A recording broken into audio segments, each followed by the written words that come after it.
The story of Edward L. Doheny, empire builder and oil king. Doheny first saw the light of day in 1856 at Fond du Lac, Wisconsin.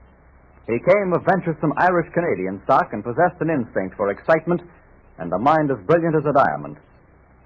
Edward had to work for the greater part of each year as he grew to manhood, but he graduated from high school at the early age of 15. It was in high school that he learned the mineralogy and chemistry that was to earn his fame and fortune. He wanted to see the United States, so he went into New Mexico as a government mule buyer when but 16. Then he began buying and selling horses for himself and made quite a profit. He heard the wilderness call again, however, this time with the added lure of gold. We find him with his Indian guides, Long Joe and Black Eagle. Long Joe. What would you say if I decided to go back to Arizona? Doheny, friend, tired of Black Range Mountain? I'm plenty tired. I don't think I could have stuck it out this long if you hadn't been along, Injun. You're the whitest red man I ever saw. And Doheny, best Indian. Well, mark one up for you, Long Joe. You never complain, so I won't either. We'll stick it out a while longer. Well, there's plenty of gold indications around here. It just takes iron to get to it, I guess. Well, here goes. Doheny, look. Someone come riding. More than one. Huh? Say, you're right. Wonder who'd be riding up in this country just for the fun of it. No fun. Trouble, maybe. Oh, quick, Long Joe. You, Black Eagle. Long Joe. Hide behind that ledge over there. Take off your shirts and hats and put on your headbands and your feathers. We may have to use the old Indian scare on them. Good. I go. Give signal if you want Indian scare. Good Indians.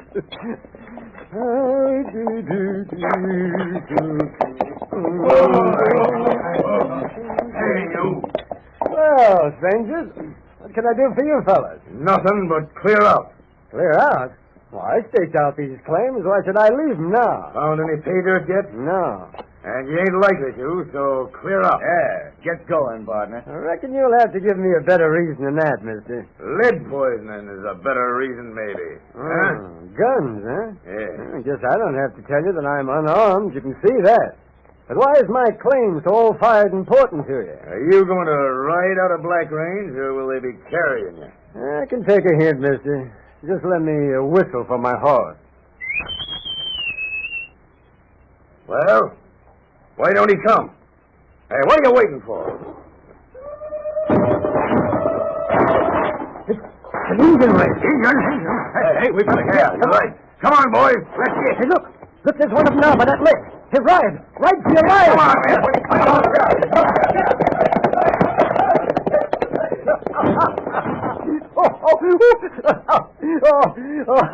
All right, Long Joe. Black Eagle, they're gone. Scare work. He's good.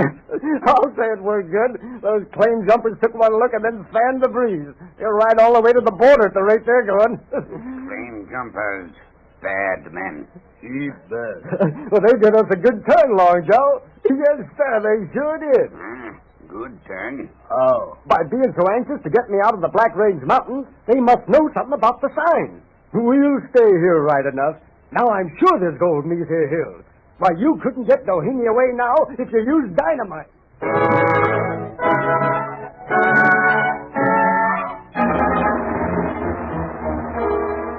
Doheny was more than right. He struck gold. In less than 3 months, a town of 5,000 people had sprung up. Railway and telegraph facilities were established, and Doheny was a bonanza king. His next strike was a silver placer mine, and now, though but 24, Doheny was recognized as an important mine operator. He formed a partnership with C.A. Canfield, who possessed an amazing ability for discovering valuable mines. With this partner, he developed one property which netted him a profit of $500,000 a year. Then, with the difficulties solved and only profits remaining, Doheny sold out. The following years were full of ups and downs, with Edward roaming the wilderness, completely happy, sleeping under the stars. And then he happened to go to Los Angeles, California, and one day was attracted by a wagon load of brown material that resembled some manganese ore that he used to mine in New Mexico.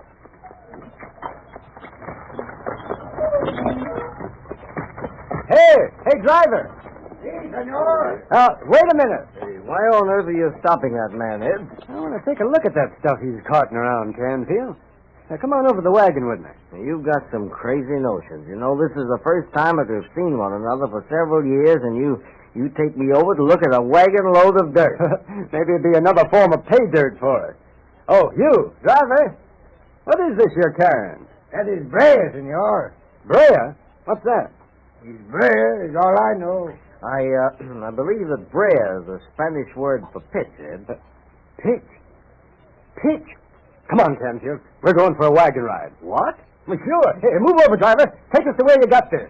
Back to Westlake Park, but I have been paid to take it away, senor. I'll pay you twice as much to take it and us back to this Westlake Park, my friend. But, Ed, on this wagon? Why not? You've heard the saying, hitch your wagon to a star. Well, I'm hitching my star to this wagon, Canfield, because if what I suspicion pans out, this here wagon's carrying our next fortune. Get out, you hawk. Come on.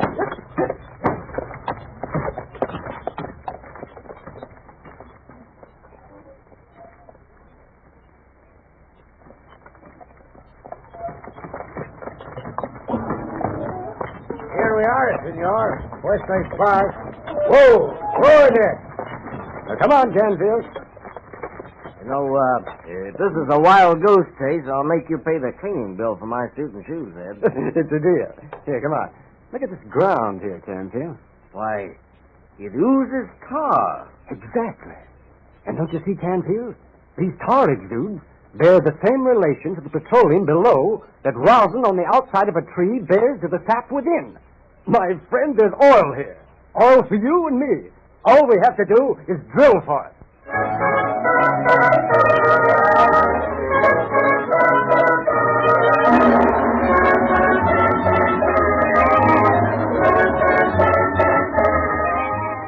Doheny knew nothing about the oil business, so he prospected for the black gold as he had prospected for the yellow, sinking a shaft 155 feet in 28 days. He struck oil here, and this was the beginning of a new phase in Doheny's career.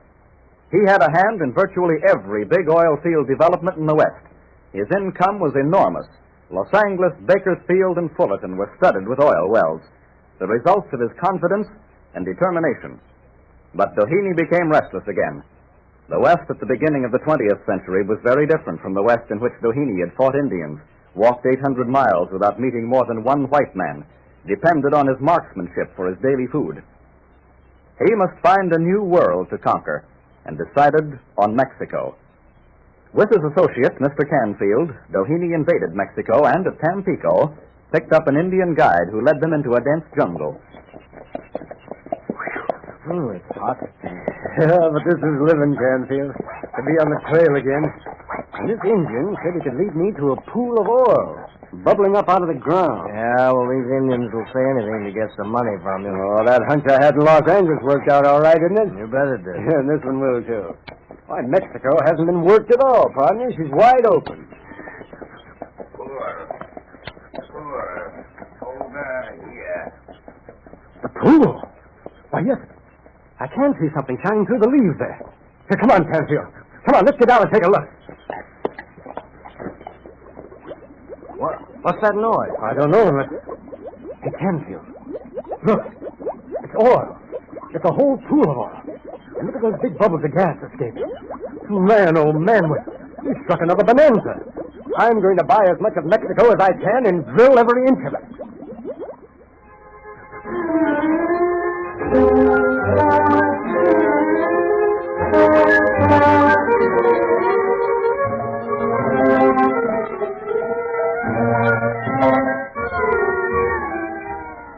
Here, Doheny drilled and got the biggest oil gusher in the world. The Mexican Petroleum Company, headed by Doheny, boomed, withstanding the later competition of Texas oil. And during the famine in Mexico, Doheny fed and cared for the sufferers in the land that had given him so much. From then on, well after well came in, repaying Doheny and Canfield hundreds of times over for the gamble they had made on coming into Mexico in 1900. As the years passed and his fortune mounted, he looked about for a way to spend his millions so as to help his fellow man. He was as generous with his philanthropies as he was with his friendship. To one cause alone, the Irish Relief, he gave $4 million and financed the building of one of the most beautiful Catholic churches in California, St. Vincent's. Then one day, we find him at a directors' meeting at the University of Southern California. Well, gentlemen, you may wonder why I've asked for this meeting. You've always been interested in the university, Mr. Doheny. Yes, but now I want to show my interest in a more concrete form. I've had many experiences in my life. I've roamed the ranges, slept under the stars, fought competitors, and swung many a big business deal. But when all is said and done, the most important thing to young people is education. Learning played a most important part in my life.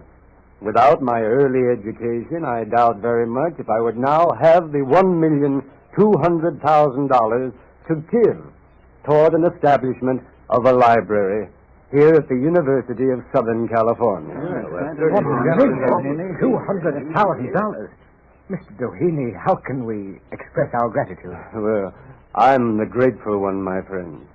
You just tell the young folks who study here to concentrate on two important things, and they'll get along fine.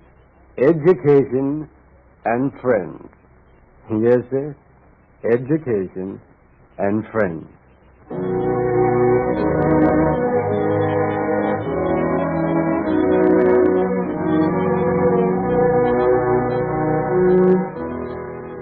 Such was the life of a man whose love for his fellow men, his honesty, courage, optimism, his industry, vision, generosity, and modesty have endeared him to the world.